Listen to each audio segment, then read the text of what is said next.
Okay. I decided that I had to be completely naked, and my father had to be there. Like, this is not normal for boys to do or to desire to do.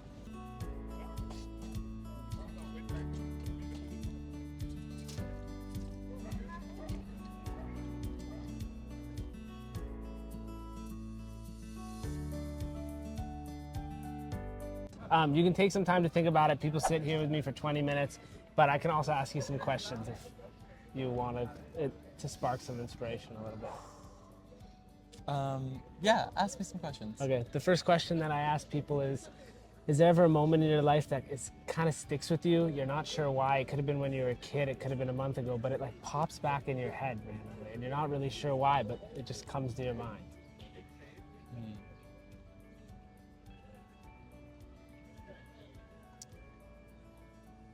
Yeah. I grew up in Long Island, and I knew I was a dancer. I knew I had to express through my body. Um, and I remember going to a dance class with all little girls, and they were all in tutus. Um, and I felt just like the black sheep of the group.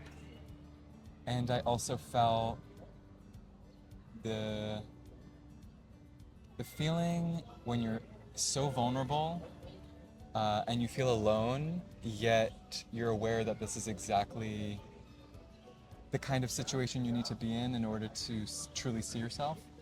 And it showed me how ashamed I was, and how secretive I was about wanting to be a performer, even at like a really young age. Um, and so it was meaningful because everyone kind of served as a mirror for me, in terms of my like inner world and what my emotional state was. That ended up affecting me pretty much the rest of my life because um, it signaled in my brain that boys, like, this is not normal for boys to do or to desire to do, is to dance and express. Um, yeah, kind of like created a series of years where I repressed that feeling and completely masked it, um, until I moved to New York, and I was just like, there was something inside of me that felt like I needed to, one, come out of the closet, but two, come out as an artist and as a performer, and really as a dancer, because I really did not choose. I had no choice. I knew I was born with a flexible body and the desire to move energy out. So, however, and when I chose to do that in my life, it would have to come out at some point. So, yeah. Uh, and now I perform professionally, um, and I'm a part of a really beautiful community of artists and dancers that I've just like found. Um, and I'm really grateful for support and for New York being a beautiful playground to explore that kind of vulnerability. And I'm not alone. So many people go through this journey, especially a lot of like gay, queer men. Yeah, and to be accepted and to be supported is very healing. So I'm very lucky for that. Thank you for sharing that story. Yeah. It's so beautiful. I have a few questions if you have Okay. time. The first one was, what do you think that like that moment was telling you about yourself, and was it trying to teach you something about how to live meaningfully? It taught me how sensitive I am. I was like, oh man, I have so much emotion, even in this little tiny body. Um, and that felt meaningful because being sensitive can feel like overwhelming because you can feel everything that's happening in the moment and in the world. But it's also meaningful because I'm realizing now, as a performer, and I also didn't go through a classical training. I just like danced my way through New York, kind of. That's awesome. Yeah, it's been a journey. I'm sure. But I'm realizing as a performer that that sensitivity is almost enough for people to be drawn into your performance. And I just did a one-man show for my 27th birthday called Into My Woods, based on Stephen Sondheim's Into the Woods. I decided that I had to be completely naked, and my father had to be there. I told everyone to bring a prop, because that's just what needed to happen.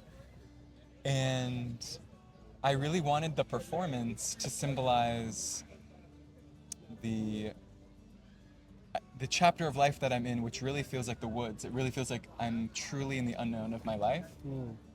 And people talk about it as like the Saturn return, and like,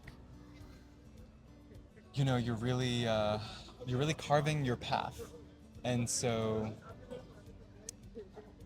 I brought that sensitivity into that performance. I mean, being naked in front of your father in a crowd full of people it does something to you. So I recommend for anyone who needs to get their vulnerability dopamine, just get naked, charge people money, and bring your family. Not a lot of people can pull that off. No, and thanks to my dad, who is so open and Awesome dad. loves me, wanted to support that moment. But yeah, something like that. I was like, oh, I'm grateful that I'm sensitive, because it brings people in. Like your vulnerability helps people be vulnerable. Yeah. So I've sat with over 200 people now, and I've collected all these stories in a database. Oh baby, And I'm in a database. Oh God, I don't like the way that sounds. It's okay, yeah. You're way more than a database. I can send this to you after if you want it for Okay. yourself too. But each person has a unique set of instinctual and nurtured values from the moment they're born. And each person has this unique set of values that drives meaning in your life. One of them, I swear I could show you, is expression. Expressing yourself and creating something through your body, through your hands, art.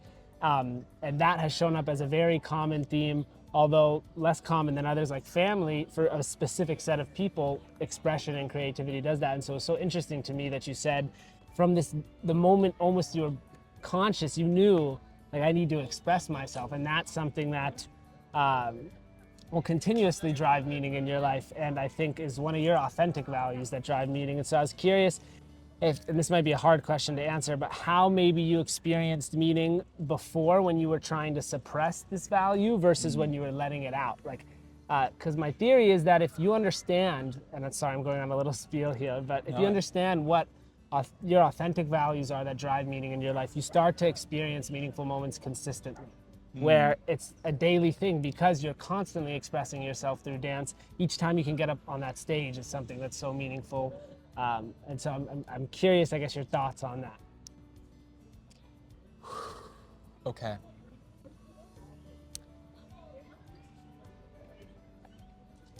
Well, if I track the emotion of, like, back then of wanting to hide and feeling shame, and also this like intense vulnerability,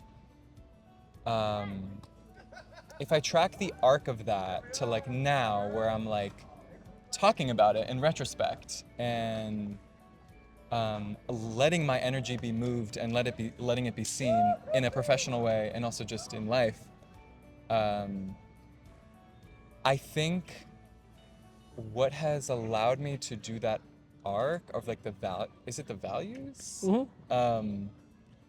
Is actually, it has become a spiritual practice for me to be vulnerable. And I've just like literally realized that when we're honest and vulnerable, it opens our heart, and it opens up to a frequency of love, which is always what I'm trying to get back to, at least now in my life. So it's a value of being in love. And I've noticed that whenever I hear someone's story, or when they're honest with me, or like just speaking their truth, even if it's about shame, or like, oh my God, I was so afraid to tell you this thing. For me, that's like gold. For me, that's like, oh my God, you are exposing your heart to me, and like that to me is the most beautiful thing in the universe. And I think that's why a lot of performers love performing, is because they get these like 2 hours or an hour where people are coming and they're getting seen. Um, and so, if I could tell my little, my little self, um, just be patient. You have a whole group of people waiting for you that love you and support you, and actually are rooting for your vulnerability. It's gonna fill your life with so much love. It's hard for people. It's hard for us to understand that at a young age when we didn't develop the tools. But yeah, it's become a spiritual practice for me, like being in that vibration of love as a result of vulnerability. And yeah. It is beautiful. It's a spiritual. It's a spiritual practice. It really and is. one that I'm sure drives a lot of meaning in your life too.